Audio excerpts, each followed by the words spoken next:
right. This is my book review for Voice Catchers. Overall, I thought this was a great read. I definitely learned a lot. I had no idea that voice in itself could be used as a unique identifier. That wasn't something I definitely know that, voice, it has a sense of uniqueness, but I would have theorized that at least 100,000 other people on the planet have my voice, if not more. Um, and so I don't think I've met any of them, but it's in my head, that's what I always assumed. So I didn't realize it was something that was so unique, it could be used as an identifier. But this is something that the book touches on, that companies are looking to possibly use it as an identifier in the future. That they have been able to find a certain combination of scientific metrics within the voice that they can measure just by audio that can identify somebody. So I thought that was super interesting.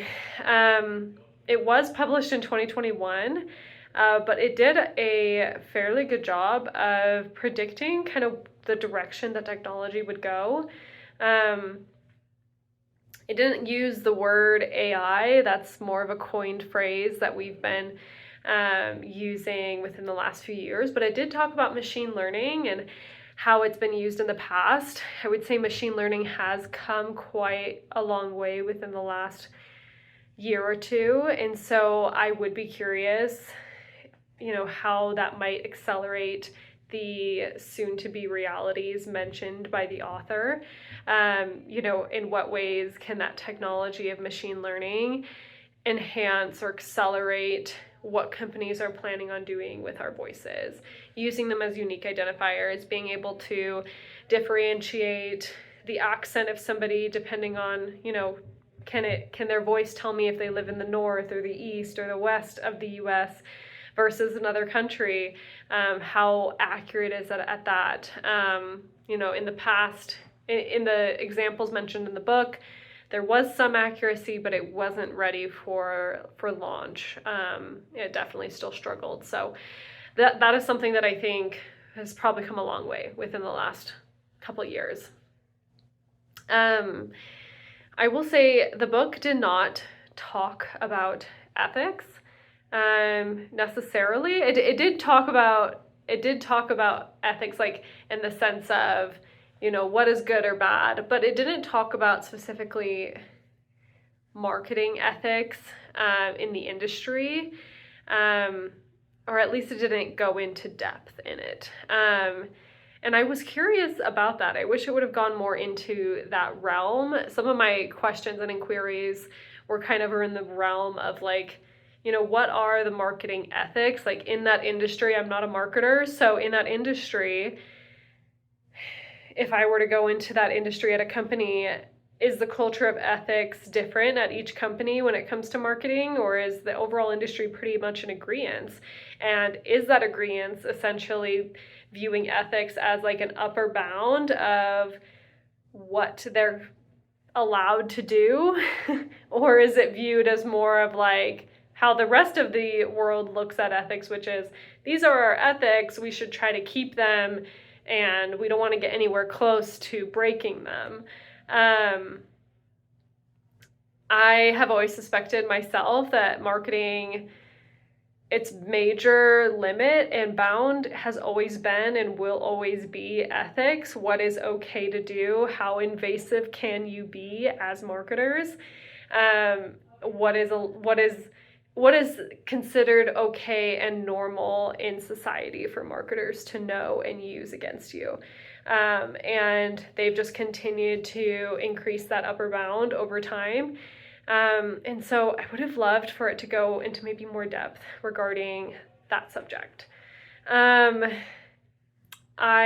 was thinking about this in relation with some brands that I know in my life, like how this could impact some of those brands. One of the brands that I like in my day-to-day is just the water bottle that I use is a Hydro Jug.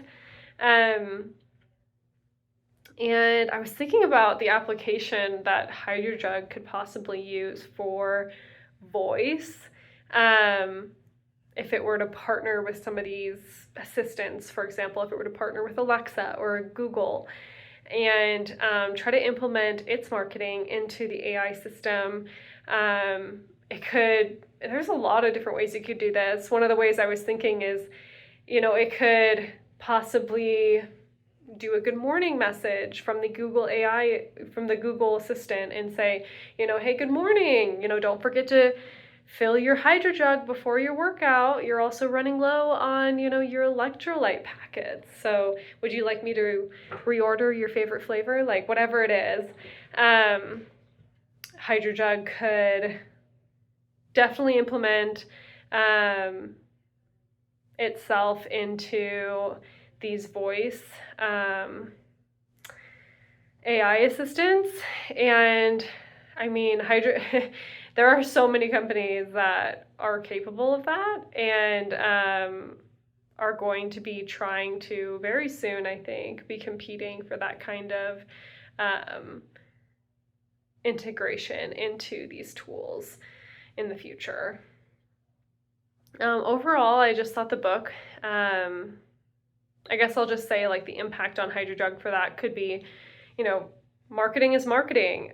Like I said, whether it's good or bad, which this book pretty much, it seemed pretty daunting the whole time about what the effects that voice is going, like the advertising using our voice is going to have, and the privacy limits it pushes. Marketing is marketing, and any way they can do it better is going to have a profitable impact on them, so long as the companies are upright, like forthright with the information and making sure to create trust with customers. They're not saying, we're not going to sell your data, and then they sell your data. As long as they're forthright with the information, this is profitable for companies like HydroJug to just integrate themselves into this. So overall, I thought the book was good. It touched on a lot of interesting points and really had me think about several different things.